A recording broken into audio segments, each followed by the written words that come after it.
ஈரோடு மாவட்டம் பவானி அருகே இரட்டையரின் ஆதார் அட்டைகள் ரத்து செய்யப்பட்டிருப்பதால் பொதுத் தேர்வுக்கு விண்ணப்பிக்க முடியாத நிலை உள்ளதாக அவர்களது தாய் கண்ணீர் விட்டு அழுதார். நடராஜபுரத்தைச் சேர்ந்த செங்குத்துறை முத்துலட்சுமி தம்பதியின் இரட்டை மகள்கள் சமீபத்தில் ஆதார் அட்டைகளை புதுப்பித்த நிலையில் இருவரின் கைரேகைகள் உட்பட சில பதிவுகள் ஒன்றாக இருந்ததால் ரத்து செய்யப்பட்டதாக கூறப்படுகிறது. இது தொடர்பாக மாவட்ட ஆட்சியர் அலுவலகத்தில் மனு அளித்த தாயும் இரட்டையர்களும் தங்களுக்கு ஆதார் அட்டை வழங்க வேண்டும் என கண்ணீரோடு கோரிக்கை வைத்தனர்.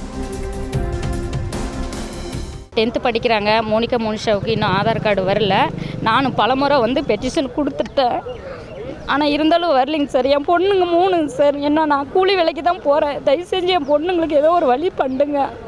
என் பொண்ணுக்கு ஆதார் கார்டு கண்டிப்பாக வேணுங்க சார். ஏன்னா நான் தான் 10ஆவதோடு முடிச்சிட்டேன். என் பொண்ணுங்களாலும் படிக்கணுங்கிறதுக்காக தாங்க சார் நான் இவ்வளோ கஷ்டப்படுறேன்.